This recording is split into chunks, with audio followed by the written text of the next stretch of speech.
Abraham, and welcome to the first. We literally, you did that 2 weeks. You did that like Shit. Like almost a month ago. Oh my God, you're right. I'm just not creative. Yeah. I'm just a bad content creator. I guess I'm just not creative. I guess All right. I just suck. It's fine. Well, hello everyone. Welcome back. It's 2FAST2MOVIE. I'm Abraham, and that is Ben. Today we're talking about Season 2, Episodes 11 and 12 of Attack on Titan, titled Charge and Scream. Now, before we begin, go ahead and subscribe, hit the bell for notifications, and like and comment on the video. We're going to be doing a comment read in a little bit from one of our commenters on our last videos. Thank you so much to everyone. We do read your comments, and we will include them in the episodes.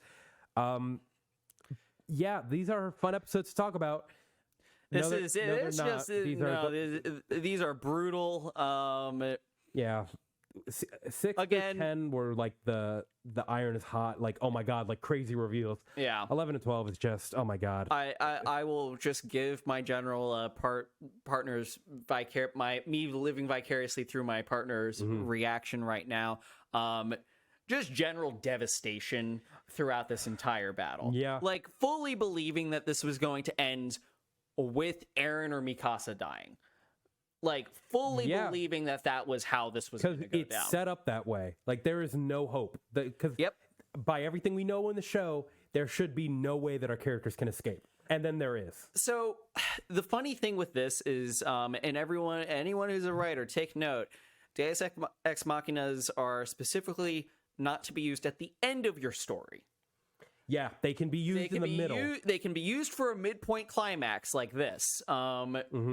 And that's exactly what was done. Very effectively. Because, even though it was a Deus Ex Machina, because there was so much mystery behind it, you're like, and because you know the story's going to go on and you're going to find out what the fuck that was and that it was a big deal. So, this is an example of a good job with that. We've complained about Deus Ex Machinas on the channel beforehand, but there are no complaints here. This is perfecto. So with that, why don't we just go ahead and spoilers for everything. Jump into the well of sadness that is these last 2 episodes of season 2. So as the chase for Eren begins, the scouts have a heart-to-heart with Berthold. But before it goes on for too long, Erwin leads a pack of Titans right for them. And with this, they try to take back Eren amongst the panic of the Titans eating everyone. Oh, and Erwin gets his arm chopped off, but he's good. Don't worry. He's vibing. He's chill about it. As Mikasa finds an opening to escape with Eren and the scouts begin to pull out, Reiner begins to throw Titans at them all and prevents their escape. And as Mikasa and Eren and other scouts lie injured on the ground, a friendly face approaches. It's Eren's dad's ex-wife. Awkward. Yep. Hannes comes in to save the two, but is eventually scooped up by her and eaten. It's very sad. I kind of don't want to dwell on it longer. And then Eren goes Super Saiyan, unlocks this ability of the coordinate. Basically, it's revealed that's the reason why Annie and Reiner and everyone is so desperate to capture Eren. And with this, the scouts finally escape. Eren is able to command all the Titans to fight Reiner and Berthold. And Ymir decides, seeing that Historia is not the coordinate, she decides to let her stay in the walls because now humanity has a chance. And also, spoiler, Titans are people. There's even when there's 2 episodes, that was like... a lot fucking happens.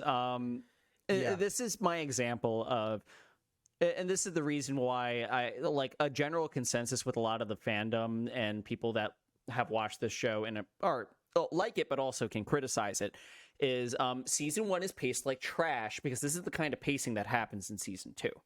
We can have a massive fight and still get a fucking lore dump at the same time, which is, again, an example of very efficient and very good writing. I'm not gonna lie. Yeah, season 1 probably could have done with like minus 6 episodes, and it would have been way better for it. Easy.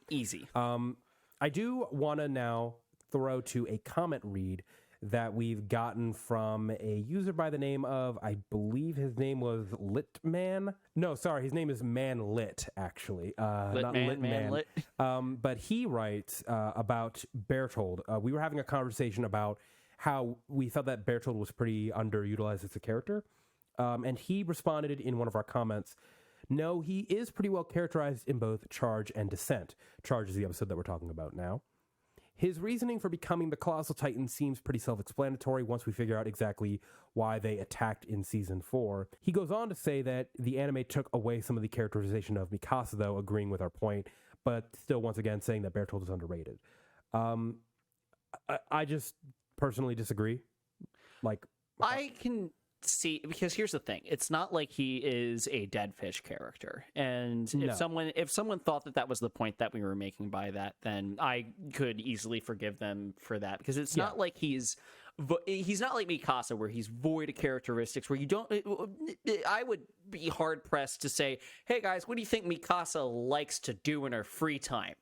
You wouldn't be able to answer that question. No. Like Berthold, on the other hand, we have an idea of who he is, what his motivation, surface level motivations are. They're like little bits of complexities to his character. Like, he's got a crush on Annie. He's friends with Reiner. He comes off as the supportive friend. He's very conflicted about what he's doing right now. Mm-hmm. But the issue is that this is a man who's the Colossal Titan, and he's basically plays second fiddle to both Reiner and Annie. Which, I mean, it's actually, now that you say that out loud, that's kind of genius. Solely from a you will be shocked when you find out who the Colossal Titan is kind of way. Yeah. From a I want to know more about the person who is essentially described as a god of destruction and what his mindset is. Like, it feels, because also he is characterized as being an incredibly smart person, almost on Armin level. Never seen, but you never actually see him make a play even kind of like that. Season 3 we kind of do. But it's him and Armin playing, basically just playing battles of wits. It's when he basically tells Reiner to, because he told Reiner, like, do this thing, I'll go distract them, you do this thing, then I'll blow up. Yeah. That was the plan. Like, that was it's the episode that he's talking about in Descent. Yeah, so that's the only time, but well, I thought that was Hero. No, Hero is the one where here's where Armin dies. Yeah. Descent is basically Bertold's like, well, fuck it, I guess I'm gonna go nuke. That's fair. That's fair. Yeah, I will have to agree with you, because sorry, I didn't mean to make that handling noise. I will agree with you. I think there's a difference between characterization and humanization. Yes. Also, I think in this episode specifically, we get a lot of we get a lot of time to empathize with Berthold, even though we don't know the specifics of his play. Yeah, like what he's doing and like why he's there. But like you're saying, you can't really call it characterization if you only know them in the context of another character. Well, or like we only know them in context of another character, but we also only know them in two ways: through other characters and through a lie. Yeah, that's a big deal. Yeah, with Reiner at least here's the thing: as much as like Reiner is cool in these seasons, we don't get his character until season 4. Yeah, and it's really weird how in season 4 we don't get a ton of Berthold. Berthold still does this sort of second fiddle thing where, honestly, if you're really sort of playing into it and like let's say that there's nothing left to actually poke at. Let's say that his character has been completely explored, and we're beating a dead horse with this. That would actually present kind of a smart thing from the Marleyan military, because their most powerful Titan is the easiest to control. Yeah, he's literally a puppet. Yeah. So I can understand that. That's what I meant, like, from a writing perspective, like, that he is this big bad guy. Not just, like, from a reveal thing where you're like, you won't believe it, but also, you know... Yeah, I don't think it's ever explicitly stated when they're reviewing the Titans and their powers that the reason why they chose Berthold is because he's very submissive. I think they just said he has good judgment. Yeah, I know that they said that about Annie, but it's kind of the same thing. Yeah. If they would have, that's what I'm saying. If they would have played that up more, yes, that's the thing that bothers me. I don't mind simple characters.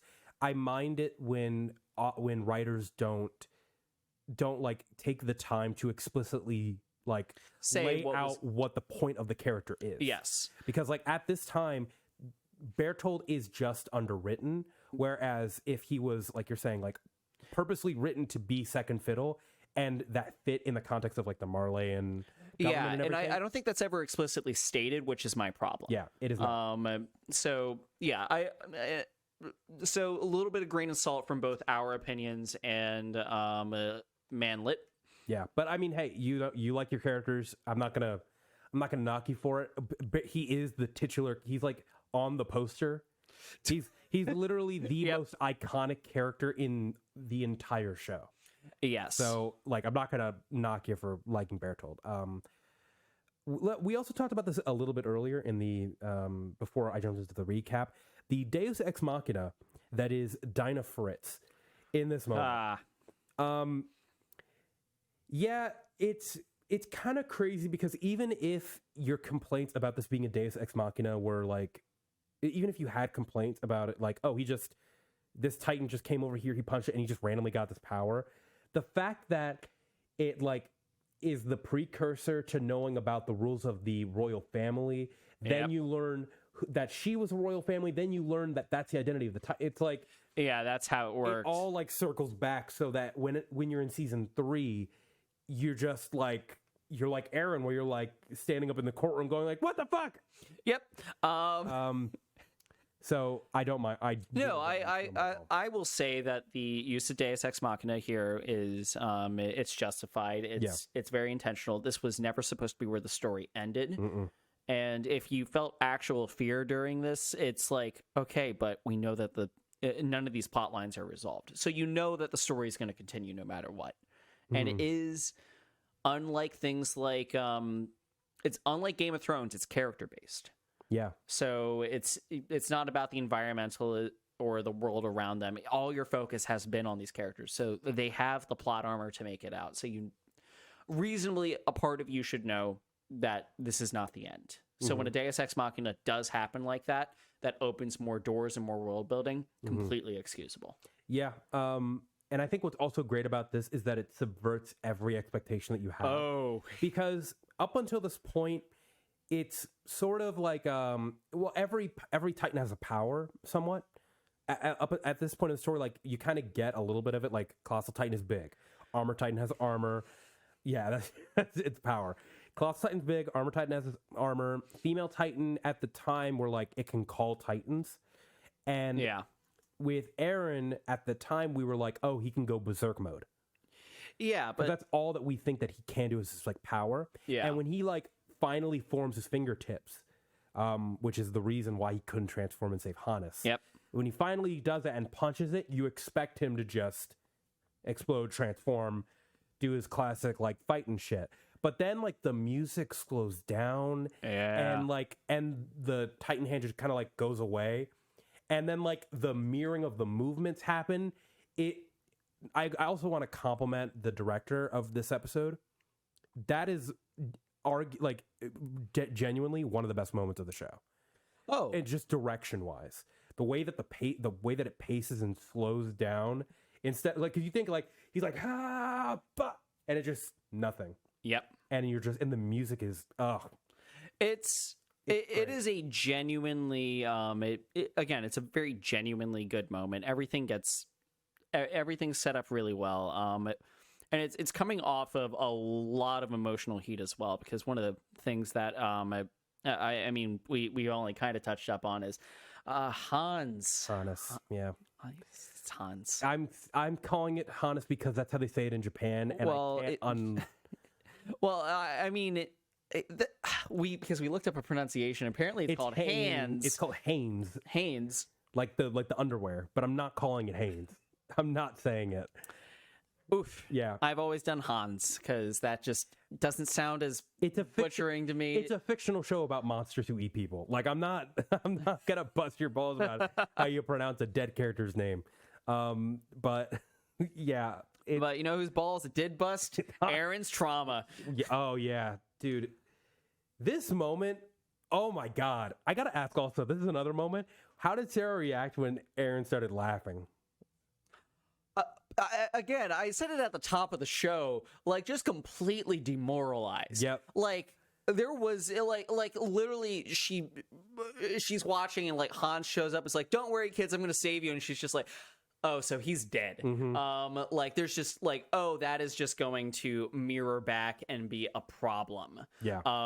Like, it's so painfully obvious what the storytelling parallels are gonna be that you're just go, fuck, I liked him, okay, see ya, dude, that's it. And what's crazy too is the thing that Eren says to himself immediately after, where he's like, it's happened again, you're still as useless as ever, which is that's the most upsetting thing, honestly, in the whole thing. So there's other parts of this show that I'm becoming more aware of how keenly problematic they are. And one of them is kind of Eren's outlook, and Really? Eren's outlook is problematic? Eren's outlook is problematic. What? I'm talking about before we get into Hitler Jr.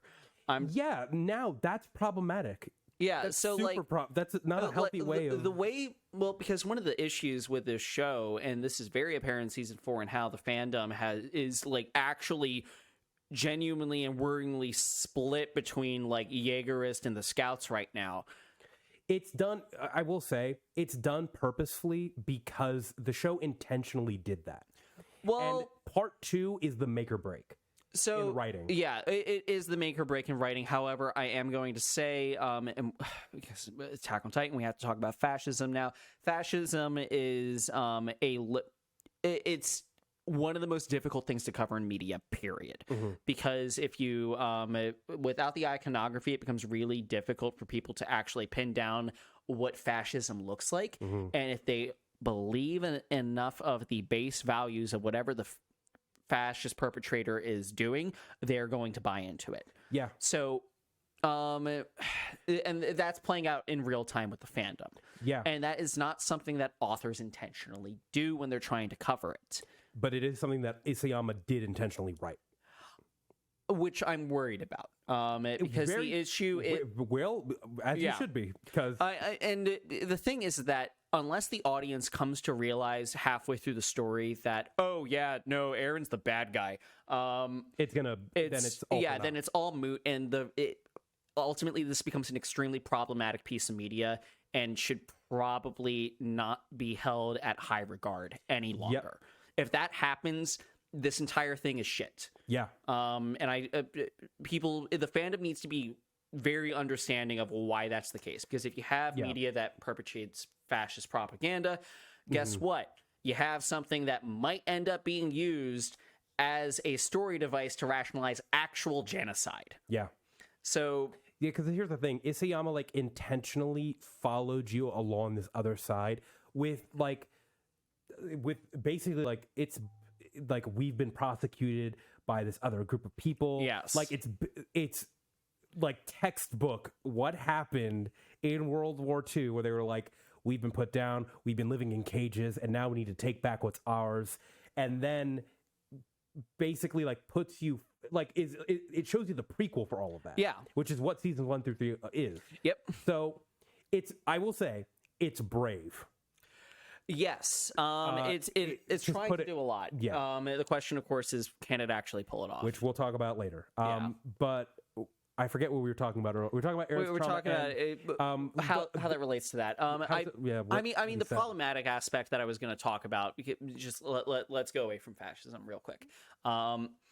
There is first of all something I didn't even think about on any of my watches is how much of how much self-harm is in this show.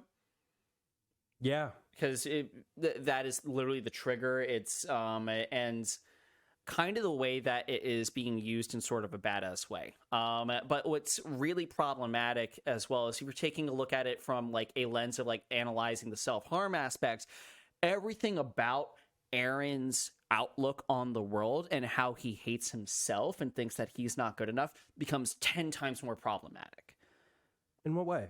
Okay, so break that down for me. I wanna understand. I'm just okay. Yeah, no. This is so let's say that we're okay. Real quick, if this is a trigger warning for you, please just content warning. Yeah, just get away. Just. I mean, it's Attack on Titan. They're probably, if you're watching this, you're okay with this. I'm not gonna lie. Well, not necessarily, because there is kind of like a divorce in the way that it gets fantasized.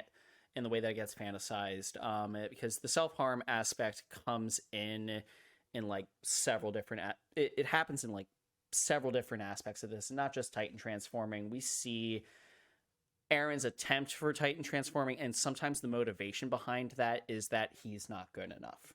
Mm-hmm. So if you wanted to, you could easily apply the subtext of I'm not good enough, so I'm hurting myself so that I can then become good enough.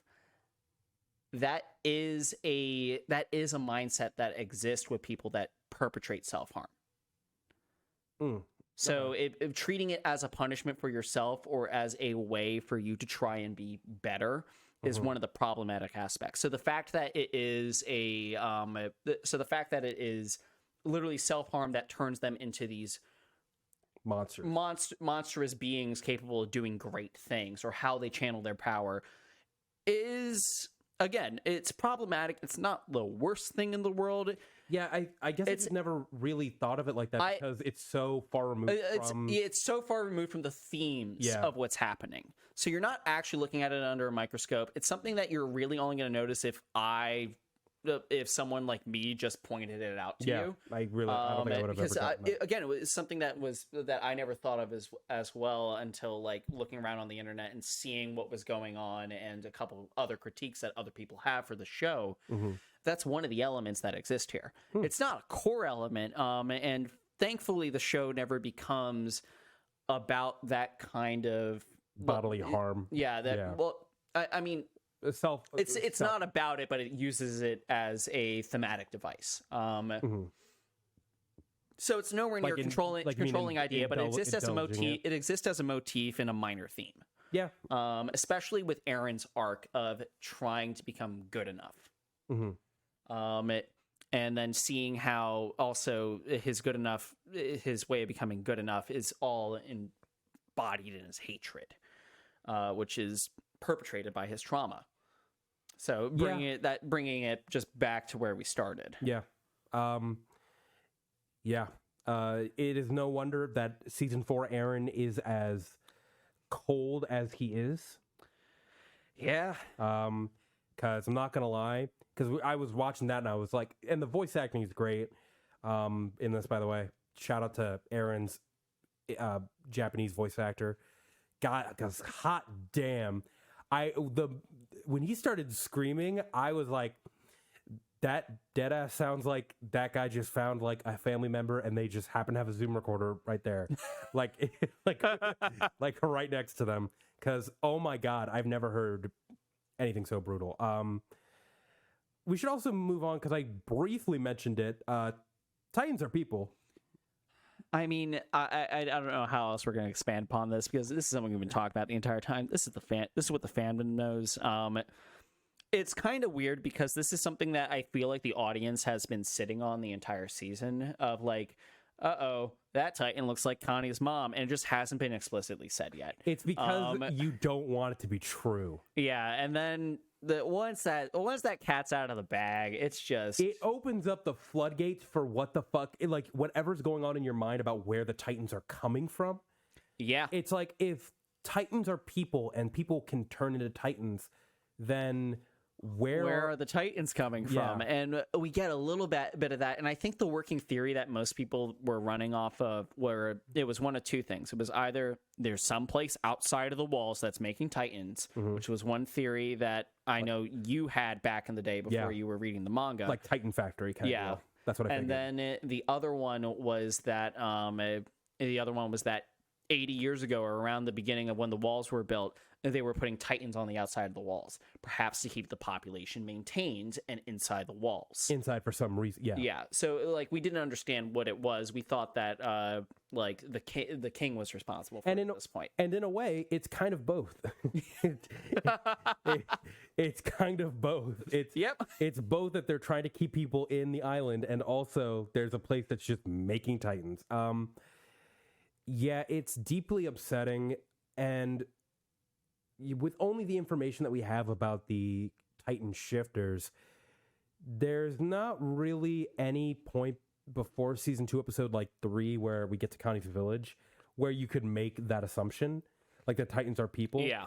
Like, at least with confidence, because up until that point, you've only ever seen people turn into these weird other Titans. Yes. So you think that there's a difference between the monsters and the shifters, when in reality, they're all the same.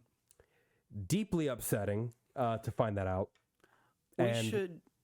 Yeah, go ahead. Yeah, I think one of the interesting things here with the sort of, like, because looking at the sort of difference between the Titans and everything, it does kind of inform, well, we were having a little bit more of a debate about this, Ymir's decision in order for actually, like, staying within all this. Yeah.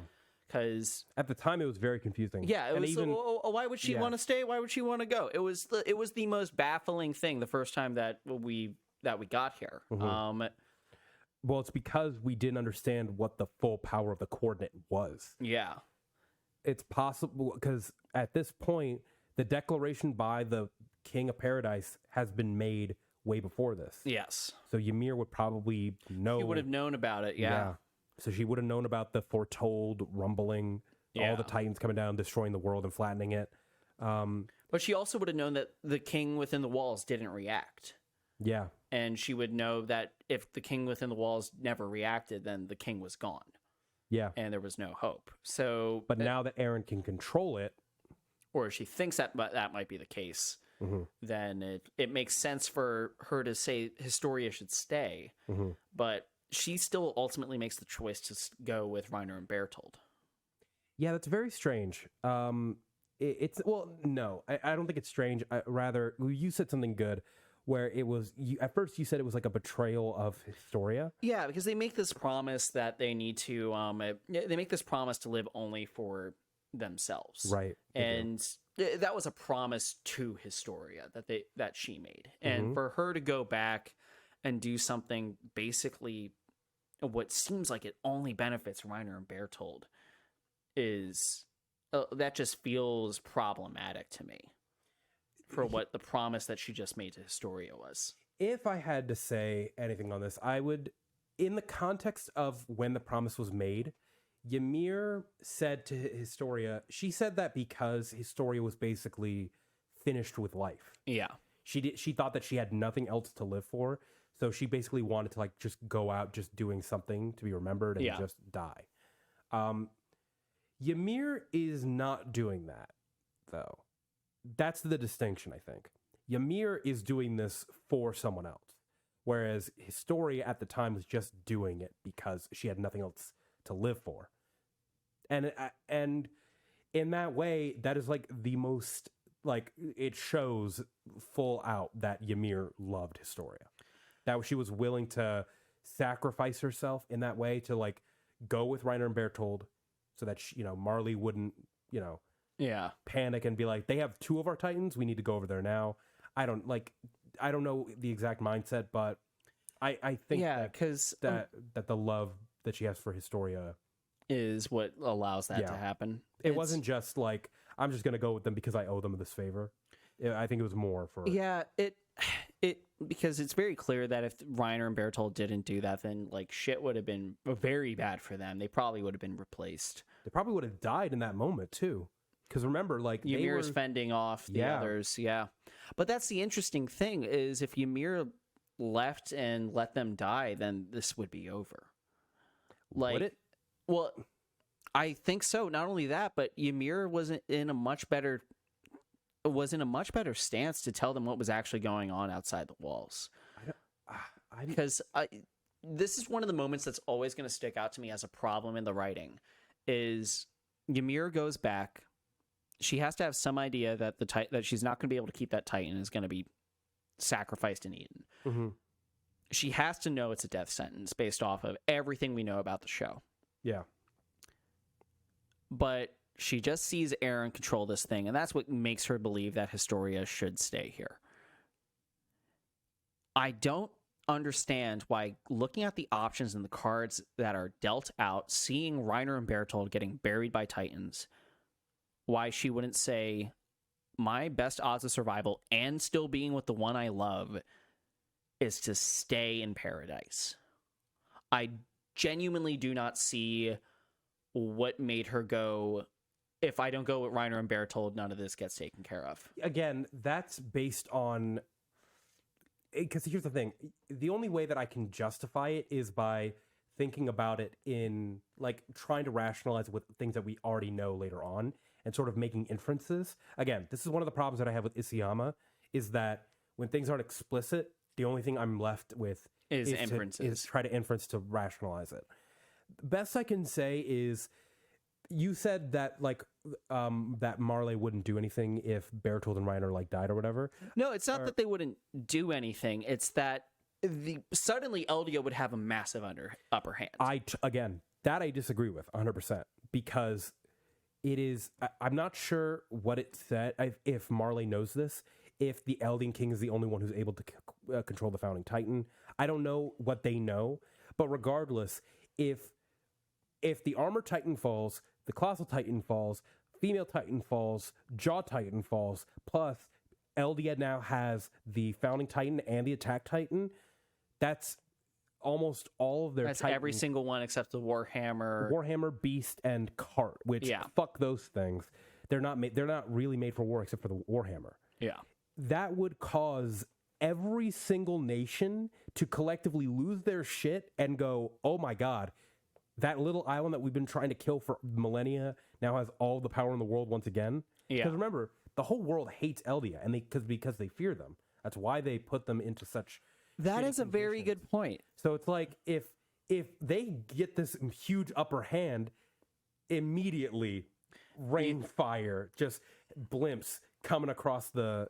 Like, imagine season 4 part 1, the ending of season 4 part 1, like, happening a week after this. You know, okay. They would be fucked. They would not be able to handle that.